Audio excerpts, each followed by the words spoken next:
কোনো রকমের রোদে শুকানোর ঝামেলা ছাড়াই যদি এই রকম একটি মজাদার আমসত্ত্ব তৈরি করে সারা বছর সংরক্ষণ করতে পারেন তাহলে কেমন হয় বলুন তো।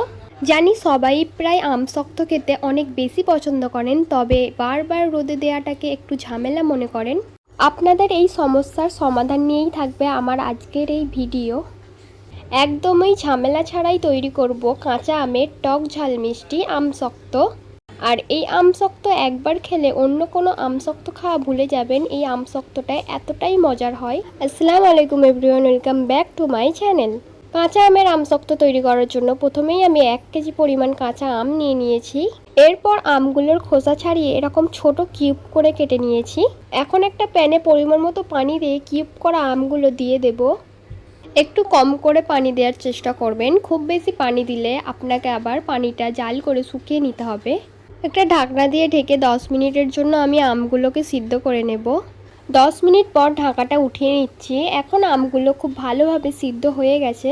আর কাঁচা আম সিদ্ধ হতে খুব একটা বেশি সময় লাগে না, তাড়াতাড়ির মধ্যেই সিদ্ধ হয়ে যায়। এরপর একটা ছাঁকনির সাহায্যে আমি আমের মিশ্রণটাকে ছেঁকে নেব। আপনারাও অবশ্যই আমের মিশ্রণটাকে এরকম করে ছেঁকে নেবেন। এর ফলে আমের মিশ্রণের মধ্যে আঁশ বা কোনো বড় অংশ থাকলে আমসত্ত্বর মধ্যে যাবে না। আর এই যে ছেলে নেওয়ার পর এরকম একটু মিশ্রণ বেরিয়েছে, এটা আমি নেব না, এটা ফেলে দেব। এখন আমি এই আমের পিউরিটা সরাসরি একটা প্যানের মধ্যে নিয়ে নেব।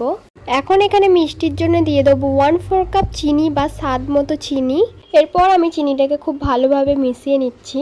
এখানে চিনিটা আপনারা আপনাদের স্বাদ মতো দিয়ে দেবেন। এই পর্যায়ে চিনিটা খুব ভালোভাবে গলে গেছে। এখন আমি দিয়ে দেবো 1/2 চামচ বিট লবণ। এখন বিট লবণটা আমি খুব ভালোভাবে মিশিয়ে নিচ্ছি। আর এখানে আপনারা চাইলে এমনি লবণও ব্যবহার করতে পারেন। এখানে আমি কোনো গুঁড়ো লঙ্কা বা চিলি ফ্লেক্স ব্যবহার করব না, আপনারা চাইলে এখানে চিলি ফ্লেক্স ব্যবহার করতে পারেন অল্প একটু। যেহেতু এটা কাঁচা আমের আমসত্ত্ব, তাই আমি এখানে 2 ফোঁটার মতো গ্রিন ফুড কালার ব্যবহার করছি। এটা পুরোপুরি অপশনাল, আপনারা চাইলে এটা স্কিপও করতে পারেন, আবার আমার মতো দিয়েও দিতে পারেন। এখন এই ফুড কালারটা খুব ভালোভাবে মিশিয়ে আরও কিছুক্ষণ জাল করে নেব, যাতে এই মিশ্রণের মধ্যে কোনো প্রকার পানি না থাকে।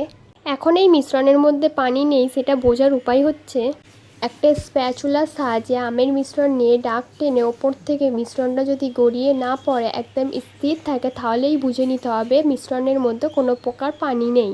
যদি আমের মিশ্রণের মধ্যে কোনো পানি থাকতো তাহলে আমের মিশ্রণটা গড়িয়ে পড়তো। এখন আমসত্ত্বের জন্য আমের মিশ্রণটা একদম রেডি। এখন আমি যেই পাত্রে আমসত্ত্বটা সেট করব সেই পাত্রে আগে থাকতে সরষের তেল ব্রাশ করে রেখেছিলাম, ওই পাত্রের মধ্যেই আমের মিশ্রণটা ঢেলে নিচ্ছি। এখন আমি পাত্রটা ঘুরিয়ে ভালোভাবে আমসত্ত্বের মিশ্রণটা সেট করে নিচ্ছি, যাতে সমানভাবে সেট হয় আমসত্ত্বটা। এই আমসত্ত্বটা আমি একদিন ফ্যানের নিচে রেখে দিয়েছিলাম, খুব সুন্দরভাবে শুকিয়ে গেছে। দেখুন, কোনো রকম রোদের ঝামেলা ছাড়াই আমসত্ত্বটা তৈরি হয়ে গেছে। দেখুন খুব সুন্দরভাবে আমসত্ত্বগুলো উঠে যাচ্ছে, কোনো রকম হাতে লাগছে না, কোনো কিছু হচ্ছে না। এখন আপনারা আপনাদের পছন্দ মতো করে আমসত্ত্বগুলো কেটে নিতে পারেন। আমি এরকম লম্বা লম্বা শেপের কেটে নিচ্ছি। এই তো তৈরি হয়ে গেল খুবই মজাদার, কোনো রকম রোদে দেওয়ার ঝামেলা ছাড়াই কাঁচা আমের টক ঝাল মিষ্টি আমের আমসত্ত্ব। আশা করছি আমার আজকের রেসিপি আপনাদের কাছে অনেক সহজও লেগেছে আর খুবই ভালো লেগেছে। আজকের মতো এই পর্যন্তই, দেখা হচ্ছে নেক্সট ভিডিওতে। আল্লাহ হাফেজ।